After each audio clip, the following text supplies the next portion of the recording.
en cualquier momento, en cualquier situación, en cualquier circunstancia, enfrentamos pruebas. Y hay pruebas complejas, duras, difíciles, pero no podemos nosotros decir que una prueba de una persona es mucho más difícil que la prueba de otra persona. No, nosotros no podemos decir que hay una prueba difícil, que hay una prueba fácil. Al fin y al cabo son pruebas. Y la prueba no la entiende, no la comprende, sino no la sufre, sino aquel que la está pasando. Punto. En la dimensión que él la vive. Que incluso muchas veces nosotros somos atrevidos. Y le decimos, pero eso es muy sencillo, eso es fácil. Usted se queja, usted lo que está haciendo es una tempestad, una tormenta en un vaso con agua. Y resulta que pues precisamente para esa persona, ese vaso con agua es una tormenta. De ahí que podemos nosotros entender la palabra de Dios cuando nos dice que Él no nos da pruebas más allá de las que podamos resistir. Son pruebas, de todas maneras. Pero cuando uno enfrenta una prueba y sale vencedor de esa prueba, porque ese es el propósito de Dios, que salgamos vencedores de la prueba. Porque usted y yo hemos pasado y conocemos a muchas personas que han pasado pruebas y las pruebas los vencieron. Y claudicaron en la prueba. El Señor lo que más desea es que nosotros salgamos vencedores de esa prueba. Porque la única forma para poder llegar al propósito de Dios, que es ser testimonio de vida, es siendo vencedores en la prueba. Amén, iglesia. Amén. El sermón de esta mañana se llama testimonio de vida. Un testimonio de vida con un propósito muy especial. Váyase para el Evangelio de Juan. Juan capítulo 8, versículo 31. Me regala un amén cuando lo tenga. Juan 8, 31.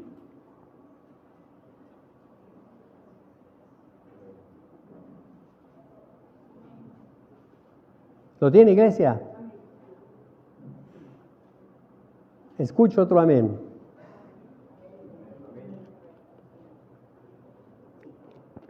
¡Qué bendición! Juan, capítulo 8, versículo 31. Jesús se dirigió entonces a los judíos que habían creído en él y les dijo: si se mantienen fieles a mis enseñanzas, serán realmente mis discípulos y conocerán la verdad, y la verdad los hará libres. Nosotros somos descendientes de Abraham, le contestaron, y nunca hemos sido esclavos de nadie. ¿Cómo puedes decir que seremos liberados? Ciertamente les aseguro que todo el que peca es esclavo del pecado, respondió Jesús. Ahora bien, el esclavo no se queda para siempre en la familia, pero el hijo sí se queda en ella para siempre. Así que, si el Hijo los libera, serán ustedes verdaderamente libres. Y el que lo cree dice amén y le da un aplauso al Señor. Gloria a Dios. Bueno, amada iglesia, estas son unas palabras bajo un contexto, bajo un mensaje de nuestro Señor Jesucristo, que como otras palabras, otros mensajes de su palabra, nosotros los repetimos sin comprender la dimensión de la profundidad de la palabra y de su exigencia. Porque repetimos la palabra como loras, porque nos aprendemos los versículos, y eso lo hemos escuchado. Nos hará libres y verdaderamente libres, y eso lo decimos a cada rato. Pero hoy queremos profundizar, y vamos a profundizar un poquito, para poder comprender el mensaje que subyace en sus palabras. Lo primero que podemos y debemos entender aquí en estos versículos, que se encuentra en el primer versículo que leímos, en el versículo 31, es que Jesús se dirige a los judíos que habían creído en Él.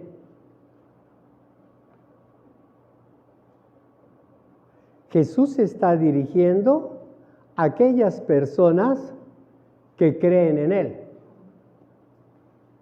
En este contexto, Jesús no les está hablando a los judíos o a la gente del mundo que no creen en Él. Por extensión, esta palabra está dirigida a los cristianos. Amén, iglesia. Son judíos que habían aceptado a Cristo, que creían en Él y que por lo tanto son nuestros hermanos. Amén, iglesia. Es lo primero que nosotros debemos entender.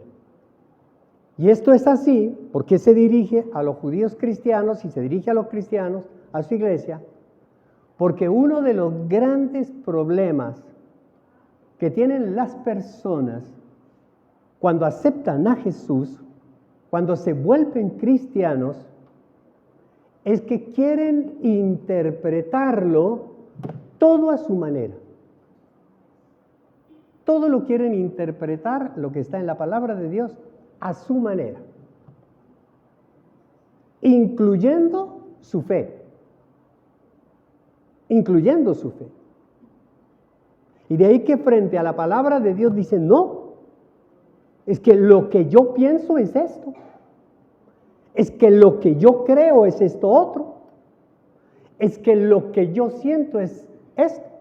Es más, nos atrevemos osadamente a decir, Jesús me lo mostró. Jesús me lo dijo. Dios me lo mostró. Dios me lo dijo. Y tenemos nosotros la tendencia de interpretar la palabra de acuerdo a nuestro criterio o a nuestros propios intereses. ¿Amén, iglesia? Y la evidencia está en los versículos, que cuando nuestro Señor Jesucristo les está diciendo a los judíos que habían creído en Él, les dice una verdad que nos la repite a nosotros. Si se mantienen fieles a mis enseñanzas, dice Jesús, conocerán la verdad. Esa verdad los hará libres. Cuando escucharon eso, cuando tú escuchas la palabra predicada y después de escucharla, respondes como respondieron los judíos que habían creído en Él, habemos problemas. Porque muchas veces cuando escuchamos la palabra, nosotros creemos que es el pastor hombre y no el pastor Jesús el que está hablando. Y tenemos la tendencia a decir, lo que yo escucho no es lo correcto. Por eso es que tenemos que ser tan fieles a la palabra. Por eso es que tenemos que mostrar que cada palabra que sale por nuestra boca es una palabra que replicamos de la palabra de Dios y no de nuestro corazón. Amén, iglesia. Y por eso los judíos que habían creído en Jesús, los cristianos, le dijeron: Pere, nosotros somos descendientes de Abraham. Yo soy cristiano. Yo leo la Biblia. Yo hice un curso teológico. Yo hice 3 semestres en la San Marino. Yo hice esto, yo hice lo otro, yo tal cosa y tal otra cuestión. Yo vengo de una familia cristiana. Tengo unos primos y unos cuñados que son pastores. Nosotros tenemos una célula en la casa y eso le dicen a uno de todo. Como para que usted me venga a decir lo que me está diciendo. ¿Me está entendiendo, amada iglesia? Nunca hemos sido esclavos de nadie. Vea. Esclavizándonos. Que es que nos viene a liberar. Cuando nosotros somos libres. El Señor nos sacó de Egipto. El Señor nos dio un padre como Abraham. Y el otro que es que nos quiere liberar. Y son cristianos. ¿Me está entendiendo, amada iglesia? Por eso es que muchas veces las personas hoy en día dicen, cuando la palabra y la replica la palabra, que Dios es amor, entonces creen que Dios por amor lo aguanta todo. Porque como Dios es amor, como dice el mundo, ay, Dios cuida a sus borrachitos. Yo no sabía que Dios tiene borrachos.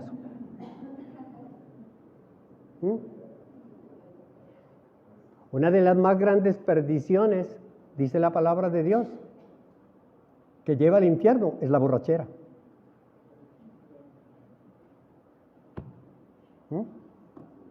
Y nosotros comenzamos a poner cosas que no son, a decir cosas que no son.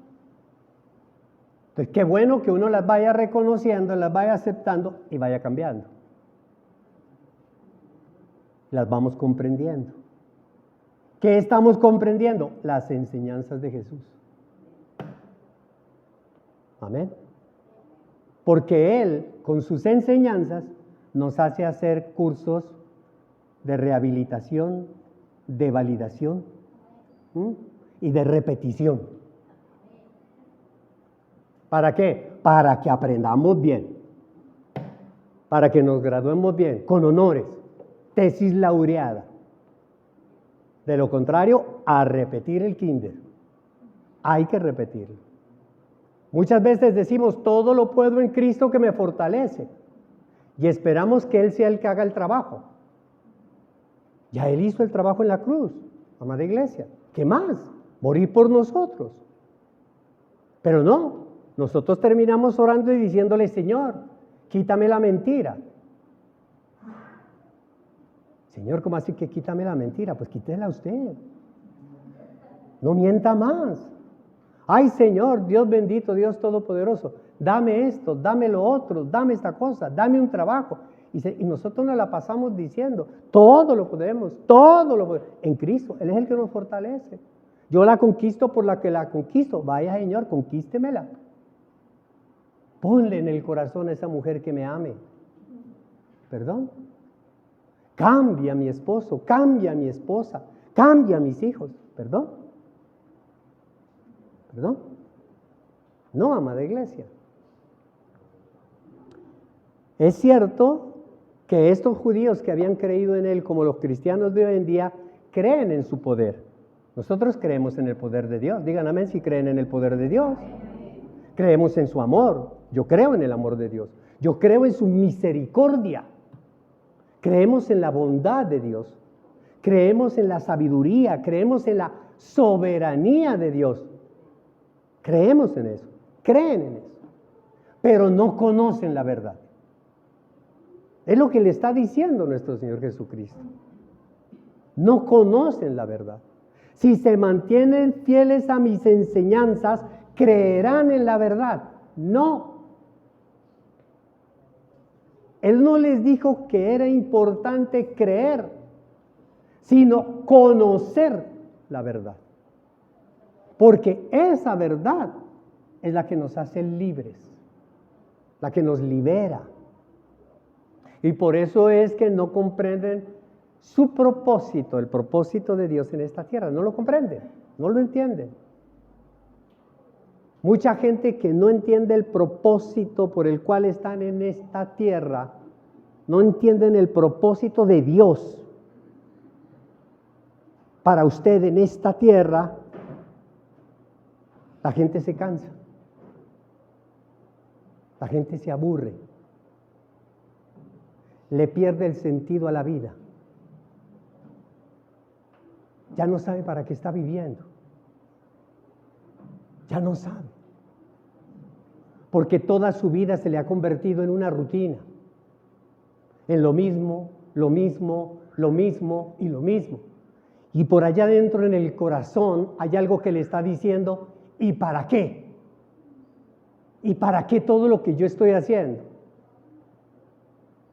Y no encuentra esa respuesta, porque lo único que está haciendo es subsistiendo, viviendo. Busco un pan para alimentarme, busco una cama para reposar, busco una ducha para bañarme. Y luego me siento en el parque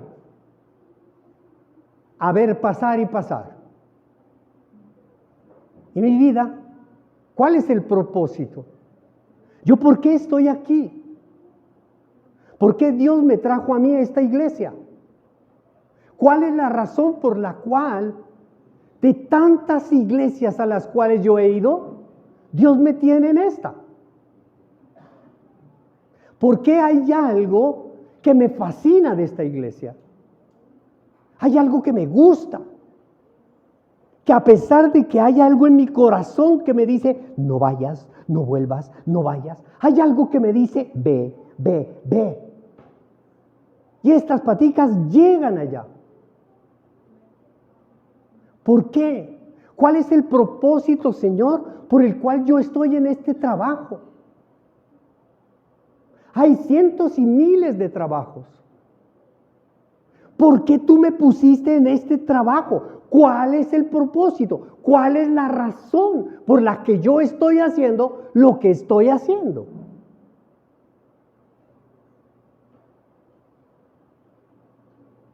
¿Por qué no puedo dormir en las noches?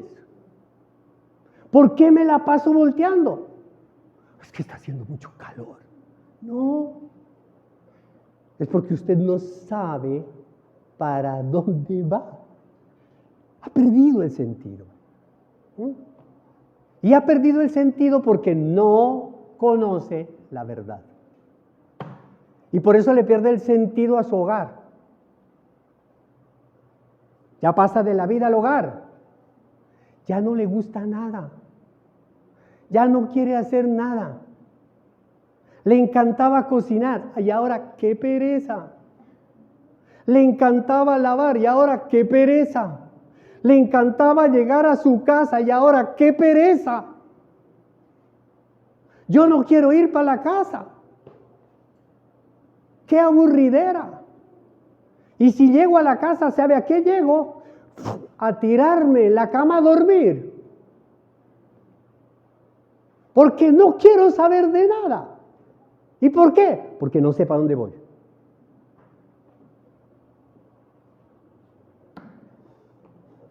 Y hoy, nuestro Señor Jesucristo te está diciendo, bienvenido.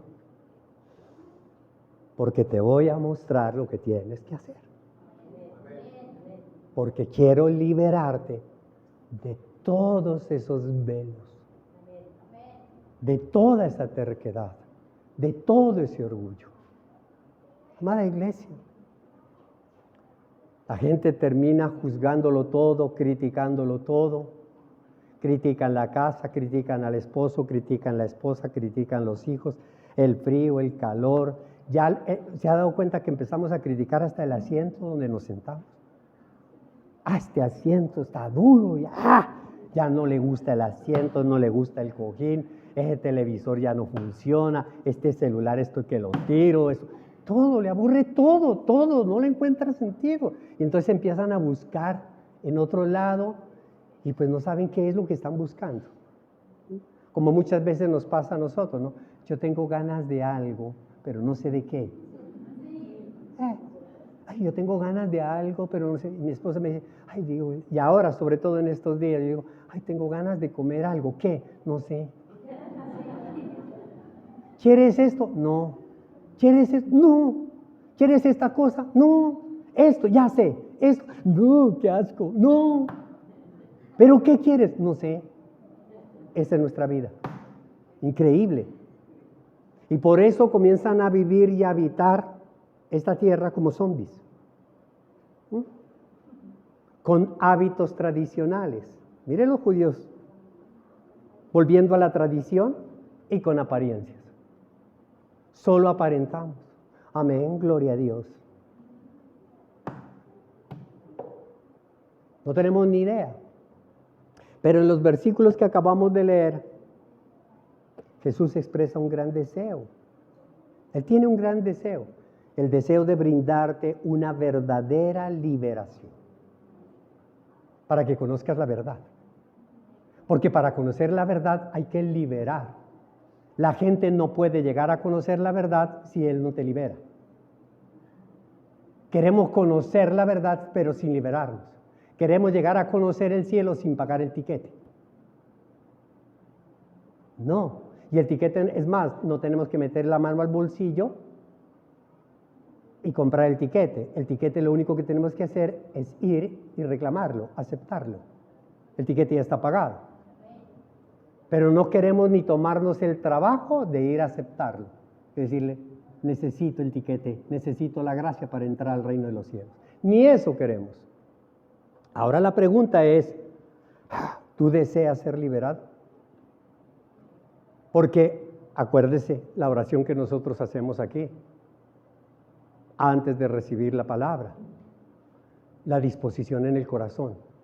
Dios no va a hacer nada si tú no lo quieres. Si tú no lo deseas con todo tu corazón, Dios no lo va a hacer. No lo va a hacer. Si tú lo deseas con el corazón, Él lo hace. Es la disposición. Yo estoy dispuesto, Señor. Deseo liberarme.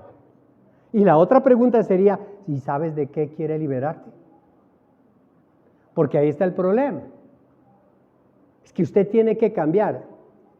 Amada iglesia, cuando tu esposo, cuando tu esposa, cuando tu padre, cuando tu madre, cuando tu amigo, cuando tu pastor, cuando el Señor te dice, tú tienes que liberarte, tú tienes que cambiar, usted sí sabe de qué tiene que cambiar. Usted sí sabe. Usted lo sabe. Pero inmediatamente sale el indio diciendo, ¿y cambiar qué? ¿Y yo qué tengo que cambiar? Pero usted sí lo sabe. Usted sí lo sabe. Porque ahí está el Espíritu de Dios. El que te ha dicho N veces los cambios que debes hacer. N veces. Tú sí lo sabes. Entonces, ¿sabes de qué quiere liberarte? Pues sí, yo lo sé, hay que decirlo. Mire, nosotros con mi esposa estamos viendo en estos días de recuperación, estamos viendo una serie en una plataforma que se llama Los Elegidos. Los Elegidos, que es la historia de nuestro Señor Jesucristo en esta tierra. Son varios capítulos, muchos capítulos, en los cuales Jesús va eligiendo a sus discípulos. Entonces cada capítulo como que le dedican a un discípulo. María Magdalena, Pedro, Santiago, a Leví, así, va eligiendo. Y nosotros podemos observar, y esto está aquí, ¿no?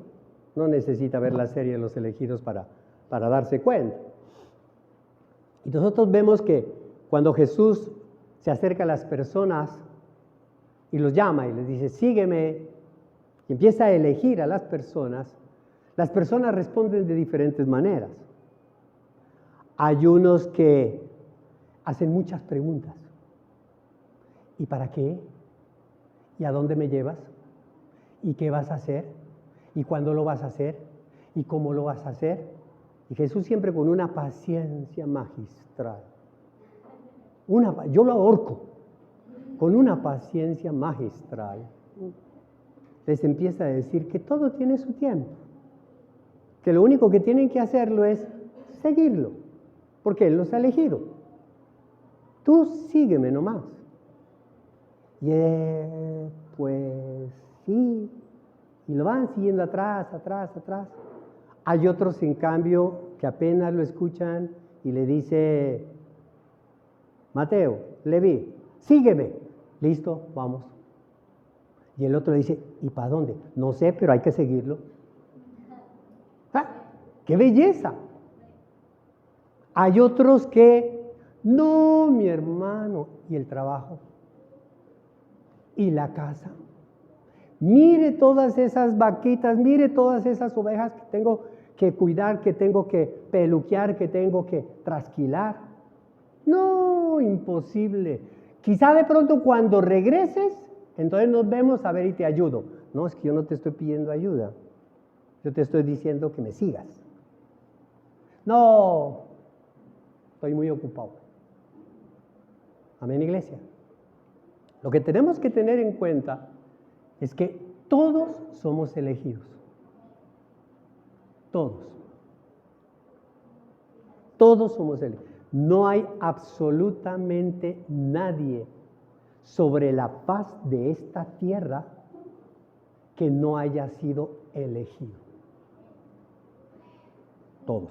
Aunque los calvinistas dicen que no, pero Jesús dice que sí, que todos somos elegidos. De ahí que algunos le saquen pretextos, excusas, y que no lo quieran seguir, eso es otra cosa. Pero la gracia es para todos. Y Dios eligió a todos. Y yo muero por todos.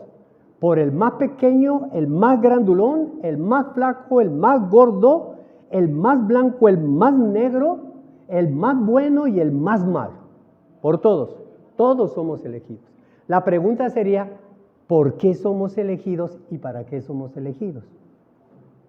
Váyase a la primera carta de Juan. Primera carta de Juan. Amada iglesia.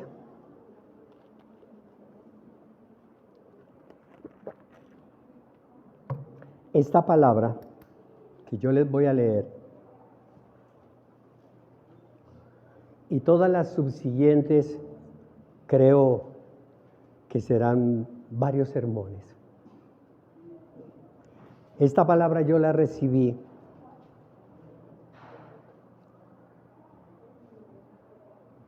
la percibí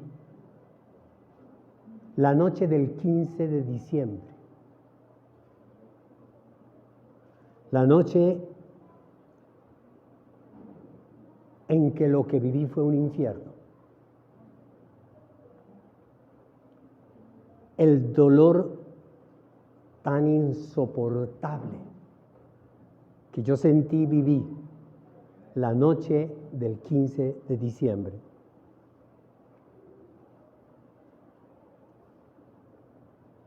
En medio de ese gran infierno, en medio de esa oscuridad, en la cual durante 7 horas gritaba con desesperación,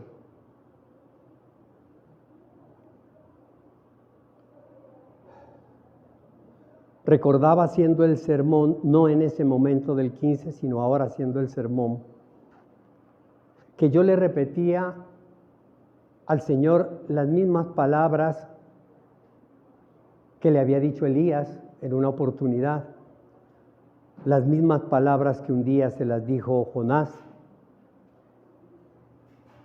Y muchos profetas de Dios se la dijeron.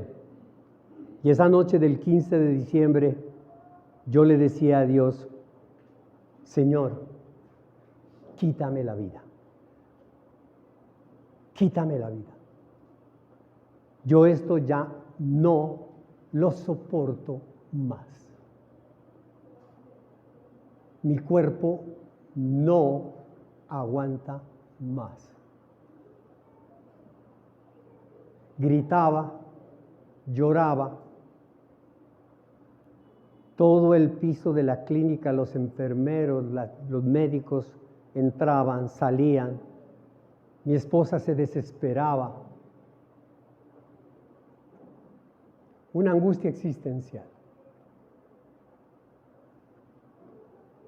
Cuando pasó ese momento tan crítico, que yo digo es un infierno, ¿cómo era el infierno?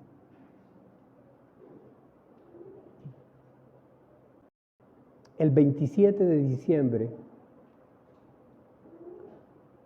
ya había salido de la clínica, estaba en hospitalización en casa, donde un familiar. Recordé ese momento y me fui a la palabra que yo había percibido esa noche. Y es la que yo voy a compartir porque es un mensaje muy lindo. Y hoy quiero compartirles esto.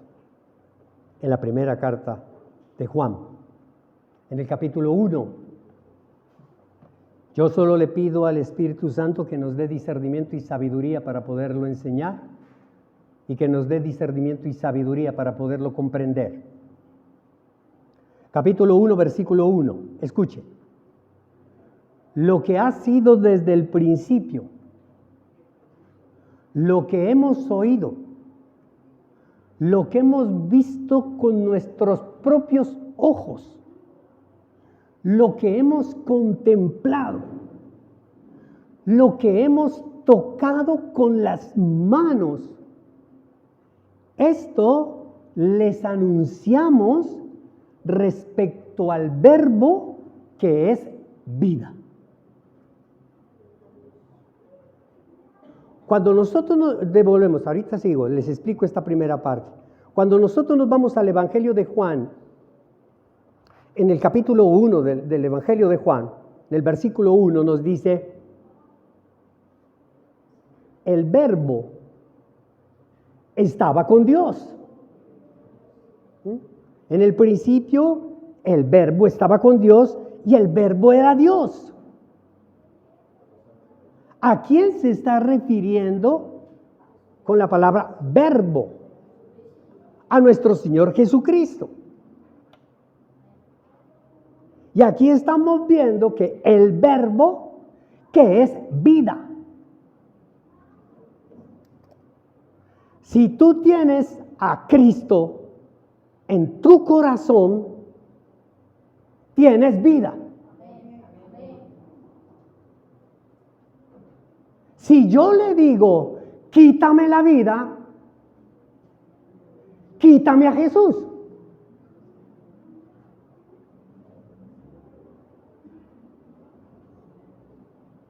El verbo es vida. El verbo es el que te da vida. No los pulmones, no el corazón, no el hígado, no el páncreas. El verbo es vida. Siga leyendo. Esta vida, ¿cuál vida? Jesús, Jesucristo. Esta vida se manifestó. Es decir, esta vida se muestra. Se evidencia esta vida. Jesús se manifiesta en nuestra vida. Jesús se manifiesta. La gente ve. Cuando te ve a ti, ve a Jesús. Nosotros la hemos visto. ¿A quién? A la vida. ¿Y quién es la vida? Jesús. Nosotros hemos visto a Jesús. Nosotros la hemos visto y damos testimonio de ella y les anunciamos a ustedes la vida eterna que estaba con el Padre y que se nos ha manifestado. Les anunciamos lo que hemos visto y lo que hemos oído para que también ustedes tengan comunión con nosotros. Perdón, ahí como que se me salió de contexto. Porque lo lógico y lo ideal en la palabra sería para tener comunión con el Padre. No, y aquí la palabra nos dice para que tengamos comunión entre nosotros. Para tener comunión entre nosotros. Y nuestra comunión, tenemos comunión entre nosotros, es con el Padre y con su Hijo Jesucristo.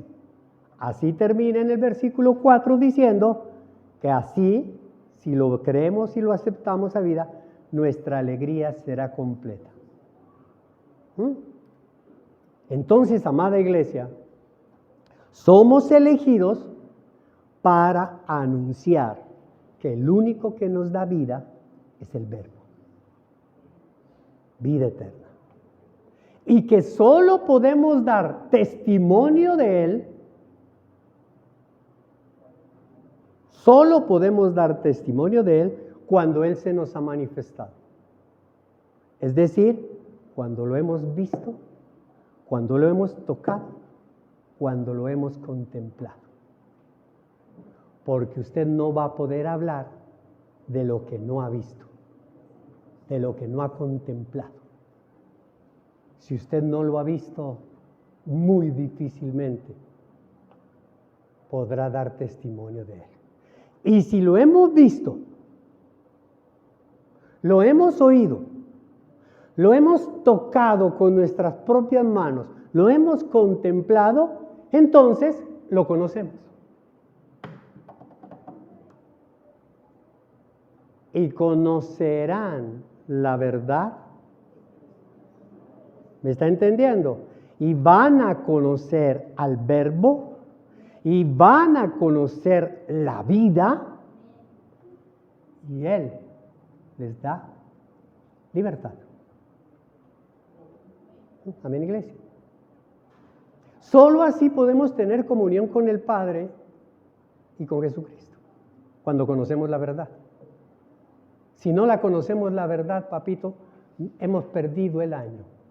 Gracias a Dios por el mensaje de la palabra, que nos hace a nosotros pensar y reflexionar sobre los cambios que hay que hacer y las correcciones que hay que hacer. Ahora, tenemos comunión con el Padre, ¿para qué? Para entender y hacer su voluntad. Porque todo el mundo decimos, la voluntad de Dios es buena, agradable y perfecta. Pero cuando yo voy en coche,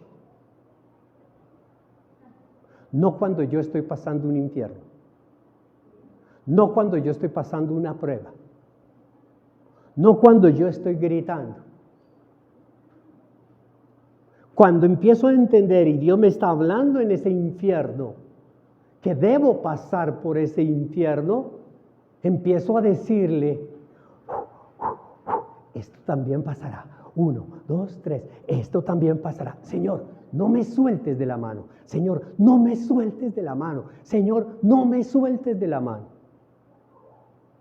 Para poder entender la voluntad del Padre, para poder aceptar la voluntad del Padre. ¿Por qué Dios, y ustedes lo recuerdan, cuando el domingo pasado escuchábamos el mensaje de la esperanza? Yo les decía, no perdí la esperanza, puse la esperanza en la voluntad de Dios. Si la voluntad de Dios es que yo me vaya a su presencia, esa es mi bendita esperanza. Esa es mi bendita esperanza. Yo tengo que aceptar y acatar la voluntad de Dios, sea lo que sea. ¿Fácil? No. No es fácil. No es fácil. Para eso necesitamos el poder del Espíritu Santo, que Él es el que nos ayuda. Él es el que nos reargulle, nos reanima, nos fortalece, nos da esa bendición maravillosa de sentir que nuestras fuerzas se renuevan para poder aceptar su voluntad. ¿Usted recuerda a nuestro Señor Jesucristo en Getsemaní? Padre Santo. ¡Wow! Yo me lo imaginaba Jesús también. 1, 2, 3. Esto también pasará. 1, 2, 3. Señor, no me sueltes de la mano. Señor, aparta de mí esta cruz. Pero no se haga lo que yo quiero. Que se haga tu voluntad. Pero dame la fuerza para no claudicar en ella. Y lo segundo, tener comunión con Jesús. ¿Para qué? Porque es que tiene un propósito. La prueba tiene un propósito. Darnos vida. ¿Para qué? Para cumplir con ese propósito. ¿Y cuál es ese propósito? Si Jesús nos da la vida y Él está en mí, el propósito que se va a cumplir es el de Él, a través mío. ¿Y cuál es? Continuar con su obra. Con la obra que Él hizo en la tierra. Seguir la obra de Jesús y nunca abandonarla. Nunca claudicarla. Todos somos elegidos por el Señor, pero no somos elegidos para irnos a Hawái de vacaciones. Somos elegidos para continuar la obra de Jesús en un mundo lleno de perversión y de maldad como el que estamos viviendo. Yo pensé, no te preocupes, lo demás vendrá por añadidura. Pero el propósito es seguir la obra de Jesús. No abandonar su obra nunca. Para eso te doy vida y vida en abundancia. Para eso te saco vencedor de esta prueba. No para que vuelvas a hacer lo mismo de siempre. ¿Está entendiendo? Es un llamado muy grande. Esa es la razón por la cual Jesús nos quiere liberar. Nos quiere liberar de todas esas malas interpretaciones de que nosotros somos cristianos, somos elegidos de Dios para sentarnos en un trono. Mientras estemos en esta tierra, no habrá trono. No habrá. Las coronas se reciben en el cielo. Eso dice su palabra. Entonces, ¿qué es lo que no nos deja a nosotros continuar con el propósito de nuestro Señor Jesucristo? Esos son los lastres de los cuales Dios te quiere liberar a través de Jesús. Él nos quiere liberar el lastre del pasado, porque todos tenemos un pasado, el lastre del presente, porque todos estamos viviendo un presente, y el lastre del futuro, porque todos estamos con una bendita esperanza en un futuro mejor. Él quiere liberarnos del dolor del pasado, porque hay muchas personas que viven y rumian en el dolor, que siguen viviendo con el dolor del pasado, de lo que fue y no pudo ser, de lo que tal vez debía haber hecho y nunca lo hice, y siguen echándose la culpa y siguen lacerando ese pasado y siguen mortificándose ese pasado. Además que cogen ese pasado y lo vuelven en alambres de púa y se lo restriegan. Eso duele.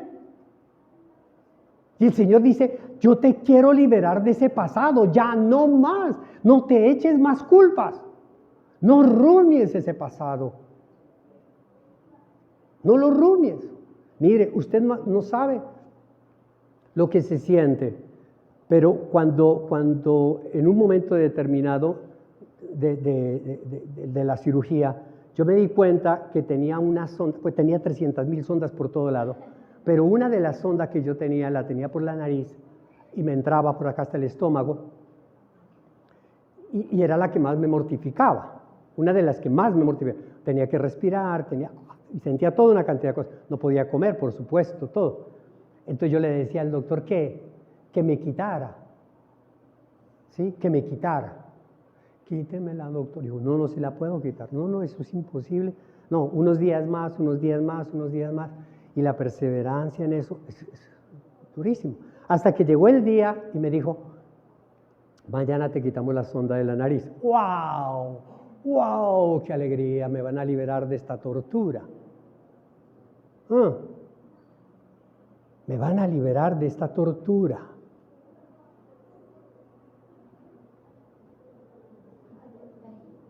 Usted se imagina, ¿cierto? Ya, del tamaño de este dedo, de grosor. Salió ya, listo. Uy, qué alivio. Resulta que en la noche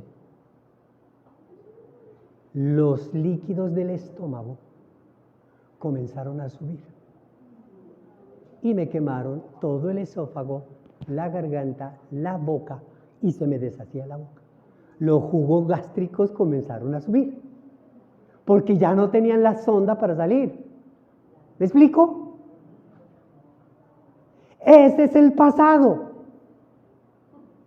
Que aquello que ya está en el estómago, bótalo, sácalo, no lo vuelvas a traer porque te va a quemar, te va a arder, te va a lastimar, te va a dañar.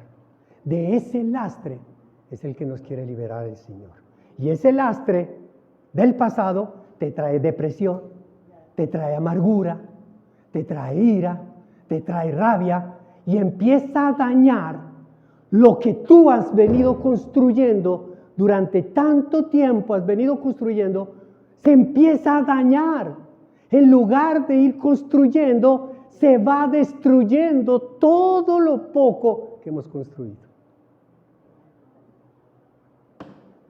El Señor quiere liberarte de los problemas del presente, porque el presente nos causa preocupaciones, porque todos nos angustiamos y decimos, ve, ¿y ahora qué? ¿Y el arrendamiento de dónde?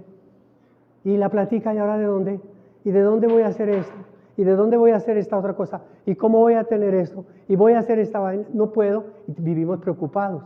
No, yo no puedo esto, yo no puedo hacer esto. Dejamos lo verdaderamente prioritario y salimos corriendo a buscar un pan. Las preocupaciones nos causan estrés. El domingo pasado nos hablaba el Señor acerca de la esperanza. Lo último que se pierde es la esperanza. Y es el estrés. Y tenemos un estrés. A propósito del estrés, hubo un momento determinado en que comienzo yo a tener una cantidad de imágenes y de cosas, de figuras. Entonces los médicos dicen, eso no es normal. Creo que tiene un síndrome, no sé qué, bueno, un delirium, no sé qué. Y entonces vienen dos psiquiatras, entonces me atendieron dos psiquiatras, un hombre y una mujer, y comienzan a hablarme. Y al principio me hablaban a mí, después como que me ignoraron, porque yo no sé qué les hablaba. Dijeron, no, este man está más llevado que qué. Entonces dije, no. Entonces le comenzaron a hablar a mi esposa, entonces le hablaban a mi esposa. Y recuerdo en medio de penumbras que le preguntaron a ella, cuéntenos una cosa, ¿su esposo se preocupa? ¿Su esposo es de las personas que se estresa o es más bien tranquilo? Con razón, con razón. Las preocupaciones nos causan estrés. Las preocupaciones nos angustian. Y de eso es lo que nos quiere liberar el Señor, de que nosotros descansemos de lo que estamos haciendo y que no lo que estemos haciendo, porque el presente, créamelo, amada iglesia, el presente nos está matando. Lo que estamos haciendo nos está matando. Nos está matando nuestros sueños, nos está matando el propósito, y nosotros estamos confiados de que lo que estamos haciendo es lo correcto y resulta que no es lo correcto. Amén, iglesia.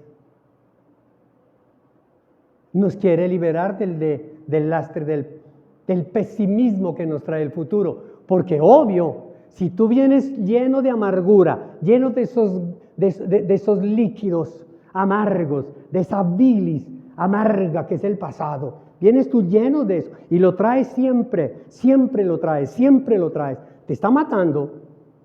¿Ves el presente? No, la preocupación, el estrés, pues el futuro lo ves negro. Tú el futuro dices, ¿qué futuro va a haber? No, papito. El futuro que veía, escúcheme, la esposa de Jonás era absolutamente negro. Y por eso le decía, maldice a Dios y muérete. Murámonos, acabemos con esto. Lo veía negro el futuro. Y eso nos causa ansiedad. Porque no podemos dormir. Se nos quita la respiración de no saber lo que va a pasar mañana. Son lastres que mantienen a las personas esclavas al pecado, amada iglesia. Y no las deja avanzar en el propósito de Dios. Mire, deje ahí una hojita, una marquilla en Primera de Juan. Vuelva a leer el versículo 34 de Juan 8, 34. Ciertamente les aseguro, dice Jesús, que todo el que peca es esclavo del pecado. Respondió Jesús. Ahora bien, el esclavo no se queda para siempre en la familia, pero el hijo sí se queda en ella para siempre. Amada iglesia, cuando las personas son esclavas del pecado y llegan a la iglesia y pertenecen a la familia de Dios y no han dejado que Jesús libere del pecado y se mantienen en la familia, pero siendo esclavos todavía del pecado, tarde o temprano se van de la familia. Dice la palabra de Dios, dice nuestro Señor Jesucristo, todo el que esté esclavizado por el pecado no se queda en la familia. Y por eso es que nosotros empezamos a sentir, o usted ha empezado a sentir, y si usted no lo ha sentido, gloria a Dios, yo como que me quiero ir. Yo como que quiero cambiar de iglesia. Yo como que, no sé, estoy como aburrido. Ya es lo mismo, y lo mismo, y lo mismo. Yo llevo como 400 años con mi esposa, lo mismo, y lo mismo, y lo mismo. Amada iglesia, cuando nos empieza a pasar de lo mismo, es porque estamos siendo esclavos de algo. Le hemos perdido el gusto, le hemos perdido el sentido. Le perdemos el sentido. Entonces nos vamos. Adiós, queremos volar. Mientras que el hijo, dice Jesús, ese sí se queda en la familia. ¿Por qué? Porque no habrá cosa más maravillosa y más hermosa que estar en la familia. Desde que entré en la clínica el 5 de diciembre, el 6 le dije al doctor, ¿me puedo ir para la casa? El 7, ¿me puedo ir para la casa? ¿Me puedo ir para la casa? Estaba en la casa de los familiares. Amor, vámonos para la casa. Vámonos para la casa. Vamos. ¿Por qué? Porque el hijo vive feliz con la familia. Amén, iglesia. Y eso no quiere decir que los miembros de la familia sean perfectos. No. Sino que vivimos bajo el amor de Cristo. Todo lo puede, todo lo perdona, todo lo consiente, todo nos edificamos, todo para adelante. Amén. Si se acaba ese amor, usted lo tira al marido por la primera ventana que encuentra. Amén, iglesia. Queremos liberarnos El Señor quiere liberarnos porque cada día va en aumento el pecado. ¿Usted lo ha visto? La permisividad va en aumento. El mundo te dice cómo vivir. El mundo te está imponiendo normas. El mundo te está dando valores. Ya te está dando valores, ya te está dando principios, conocimientos, relaciones. Y ya todo lo están ajustando, todo lo ajustan, todo lo ajustan. Hay unas normas, hay unas leyes, normas, decretos, constituciones, cosas, principios, valores. Y este no cabe ahí, este no cabe allí. Entonces, ¿qué tenemos que hacer? Cambiar la norma, cambiar el principio. ¿Para qué? Para que este quepa. Y si la norma dice que tiene que ser una persona honesta, ¿por qué no buscamos una persona honesta? Si la norma dice que debe ser honesto. No importa que sea deshonesto. Cambiemos la norma para poder meter a este allí. Ese es el mundo. Y eso es lo que está pasando en el mundo, en todas las esferas. Absolutamente en todas. Y los cristianos están cayendo en un estilo de vida mundano cristiano. La iglesia se está dejando permear por el mundo. Y de eso es lo que el Señor nos quiere liberar. Lea usted vuelva a la primera carta de Juan, siga leyendo. En el capítulo 1 estamos, ahora lea el versículo 5. Este es el mensaje que hemos oído de Él. Y es el mensaje que les anunciamos. Dios es luz. Y en Él no hay ninguna oscuridad. Si afirmamos que tenemos comunión con Él, pero vivimos en la oscuridad, mentimos. Y no ponemos en práctica la verdad. Pero si vivimos en la luz, así como Él está en la luz, tenemos comunión unos con otros. Perdón, otra vez. Vuelve lo mismo. No tenemos comunión con el Padre y con el Hijo, sino comunión unos con otros. Y la sangre de su Hijo Jesucristo nos limpia de todo pecado. Amada iglesia, ¿qué nos está mostrando el Señor? Nos muestra aquí que hay dos esferas. Dos esferas. La primera esfera, la luz. La segunda esfera, la oscuridad. Dios es luz. Dios es luz. Y nos quiere invitar a la luz. Si estamos en la luz, si conocemos la verdad, si conocemos la luz, somos luz. Pero si nosotros vivimos en la oscuridad y decimos que somos de la luz, estamos mintiendo. Y la única forma para que usted y yo, para que todos nosotros vivamos en comunión los unos con los otros, es que todos vivamos en la luz. Pero yo le pongo esto. Si yo tengo un problema contigo, Lili, Dios no quiera, cancelado. Tenemos una dificultad, los dos, tú y mí. Si tenemos un problema, una dificultad, que no la hemos solucionado, tiene una razón. Uno de los dos está en la luz y el otro en la oscuridad. Porque si los dos estuviéramos en la luz, no tendríamos problema. Si los dos estuviéramos en la oscuridad, tampoco tendríamos problema, porque nos alcahueteríamos el problema. ¿Por qué tenemos ruptura? ¿Por qué no tengo comunión con las personas? Porque el uno está en la luz y el otro en la oscuridad. ¿Me está entendiendo? Entonces, ¿qué tenemos que hacer? Mirarnos al espejo cada uno para reconocer quién. Porque yo no voy a ir a decirte a ti, tú estás en la oscuridad.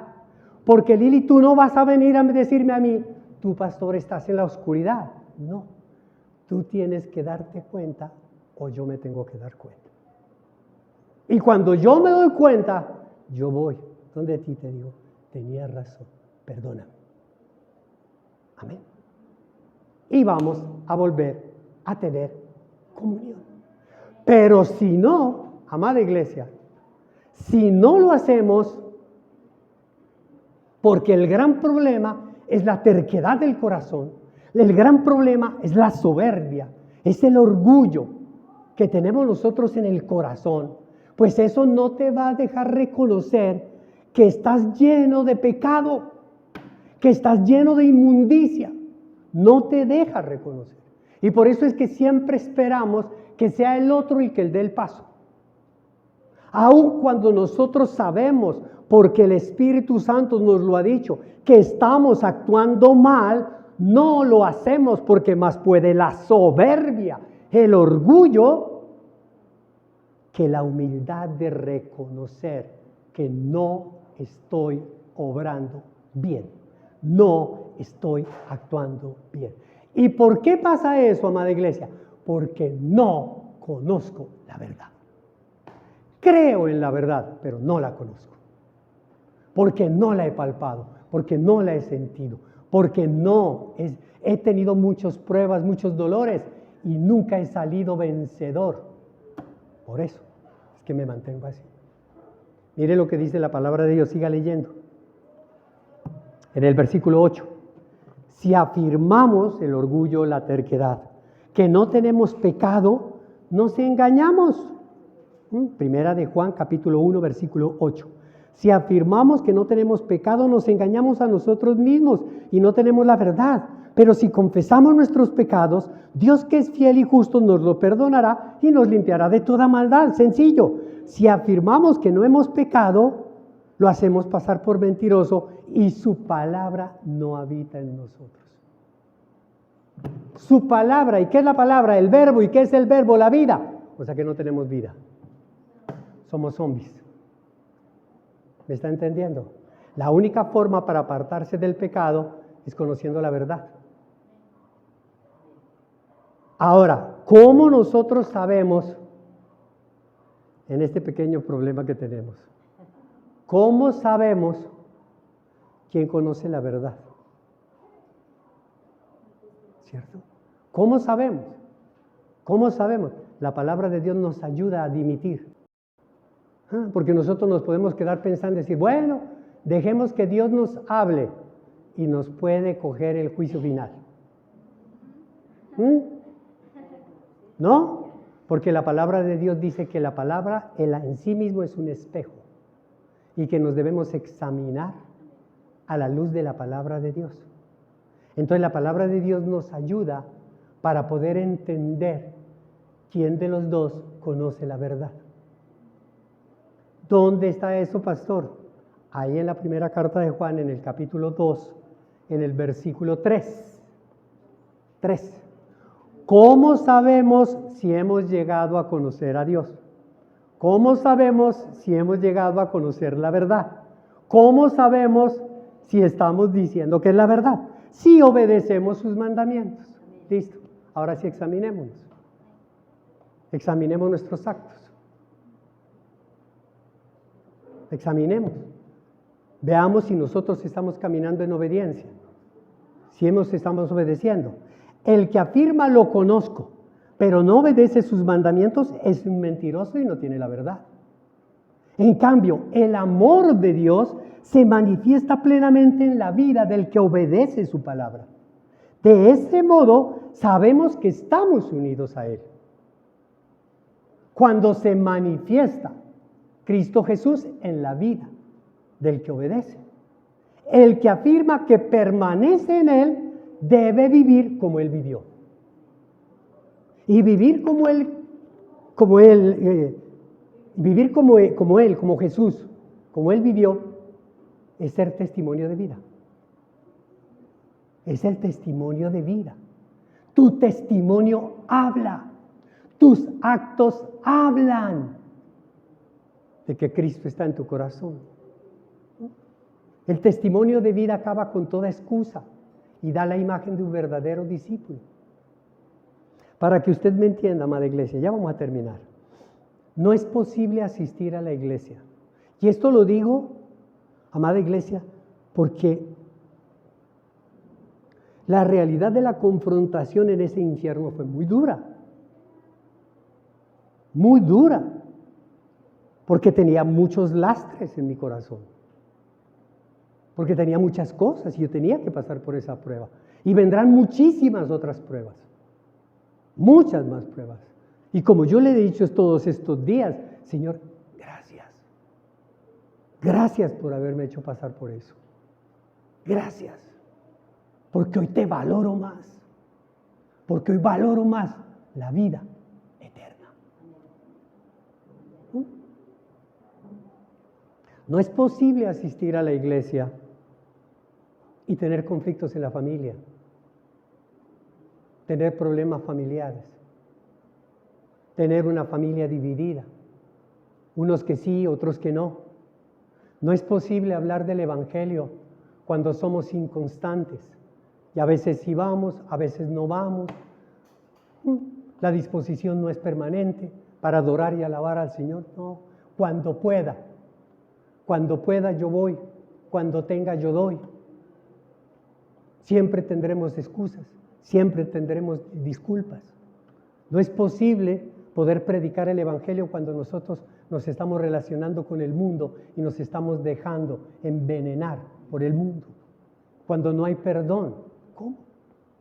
Cuando la relación con nuestros hijos es de permisividad, con nuestro esposo, con nuestros familiares, cuando vemos lo que están haciendo y no somos capaces de decir y de hacer.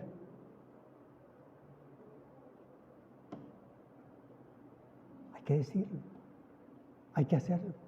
Yo les decía a mi familia, a los viejos, a los veteranos, 3 guerras mundiales, a mis cuñados, a mis hermanos, todo les decía, yo salgo de esto y me recupero.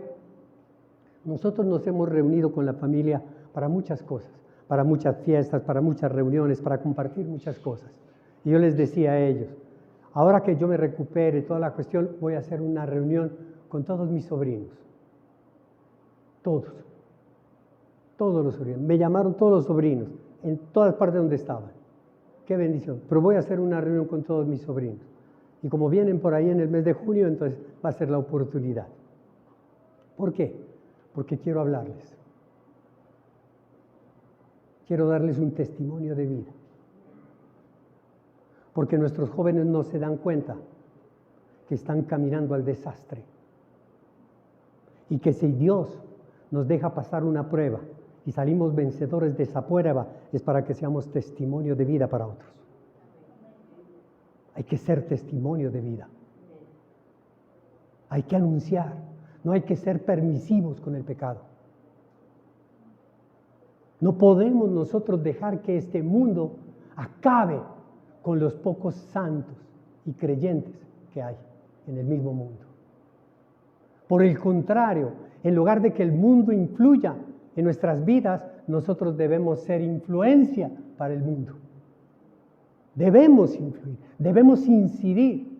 De lo contrario, sacude el polvo de los zapatos y continúa tu camino, pero no te quedes allí, donde no te escuchan, donde no te entienden.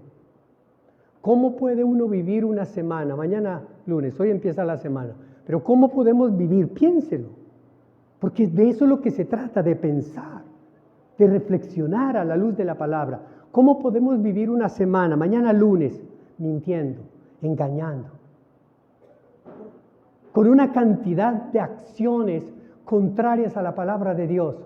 Hay mentiras, hay engaños, hay adulterio, hay fornicación, hay robo, hay soberbia, hay orgullo, hay falta de perdón, hay amargura, hay masturbación, hay pornografía, hay lascivia, hay deseos impuros, hay aberraciones, hay todo eso durante toda la semana. Vivimos de eso. Participamos de eso, comemos de eso. Hay envidias, hay rencores, hay chismes, hay habladurías, hay de todo. Hay ojos altivos, hay todo lo que usted quiera. Y el próximo domingo llegar aquí como si no ha pasado nada.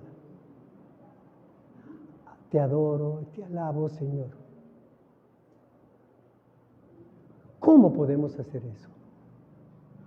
¿Cómo? Iglesia, si nosotros, porque nosotros no somos santos, pero nosotros somos santos pecadores, que cuando pecamos en la semana, pecamos por omisión, pecamos porque no nos damos cuenta, pecamos por ignorancia, pecamos porque somos débiles de la fe, pero nos damos cuenta que pecamos y nos arrepentimos. y le pedimos perdón a Dios. Y entonces vamos el domingo a la iglesia diciéndole, Señor, yo me he dado cuenta que todavía soy débil en esto. Yo todavía tengo este problema. Yo me he dado cuenta que no he perdonado. Yo me he dado cuenta, Señor, que a mí me falta perseverancia, que a mí me falta carácter, que a mí me falta esto, Señor. Entonces yo voy a la iglesia con un carácter, con una disposición en mi corazón, pidiéndole al Señor, Señor, háblame.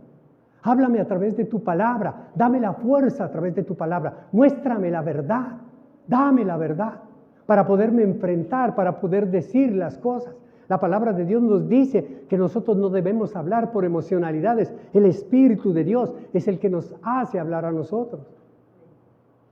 Es el Espíritu de Dios. Cuando nosotros miramos a los ojos, cuando yo miro a los ojos de mi esposa, cuando ella me mira y me dice lo que yo estoy haciendo bien, lo que yo estoy haciendo mal, cuando miramos a los ojos de nuestras hijas y les decimos lo que estamos haciendo bien o lo que están haciendo mal, cuando mis hijas me dicen a mí, papá, tú estás haciendo esto mal, su mirada no es inquisidora de juzgamiento, su mirada es de Jesús, de amor, diciéndome, mira que estás equivocado y estás perdiendo el sentido de tu vida.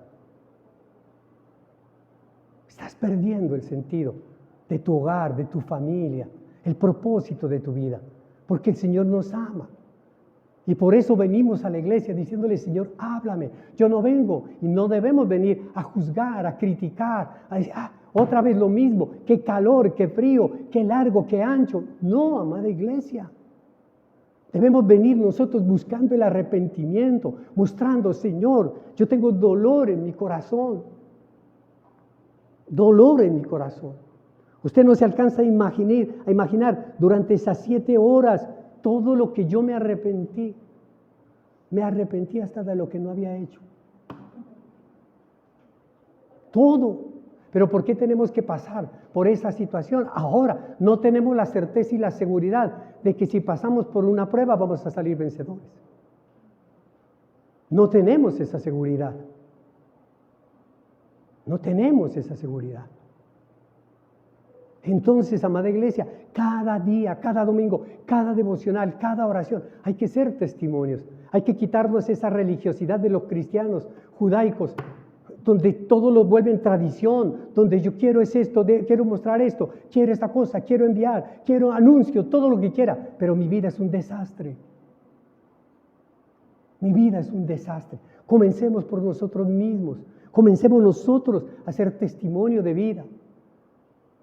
Jesús nos dijo, si tu testimonio no habla, las piedras van a hablar.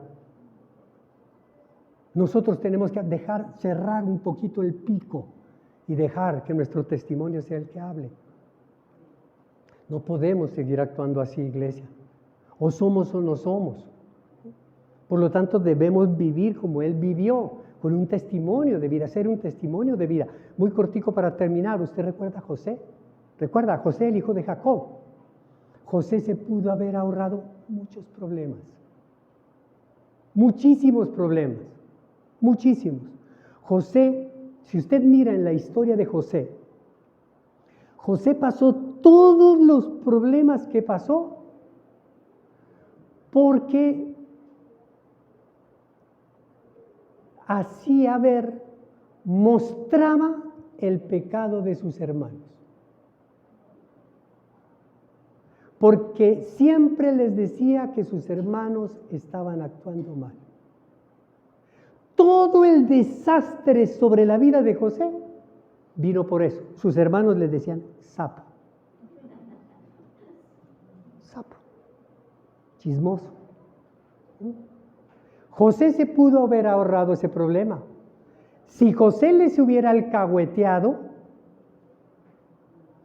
si José se hubiera quedado callado y le dicho, listo, mi papá no sabe, José habría empezado a participar de lo mismo. A José no habrían intentado de matarlo.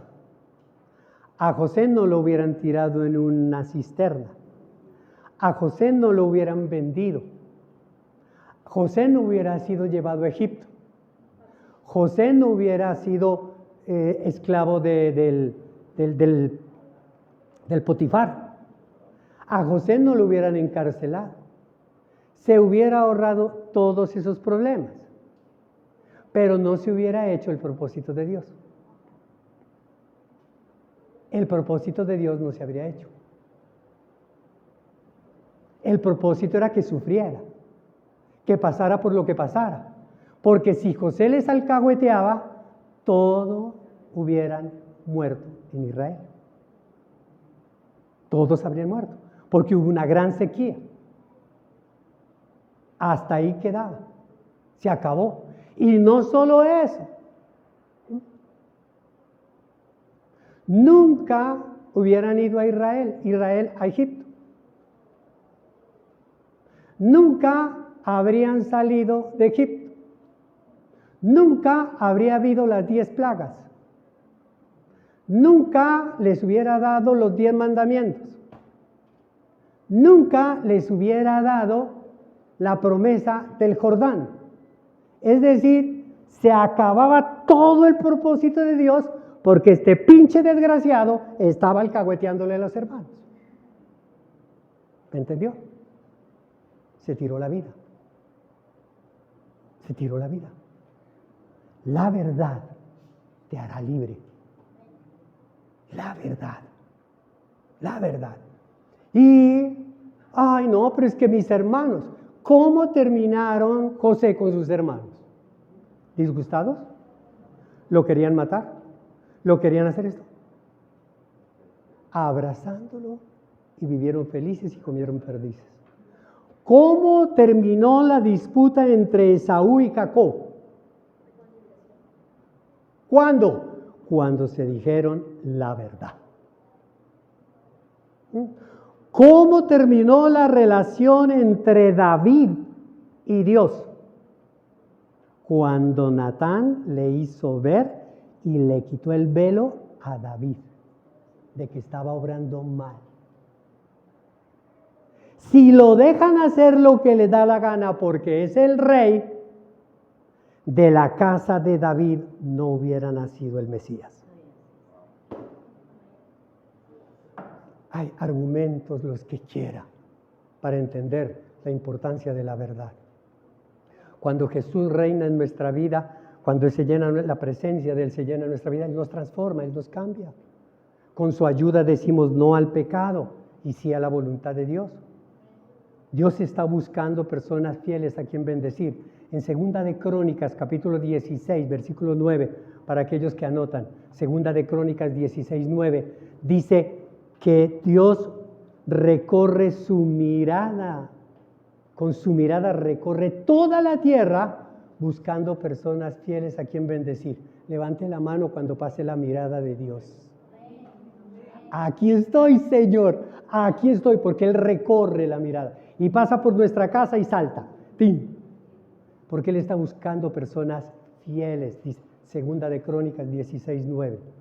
Es difícil encontrar personas fieles.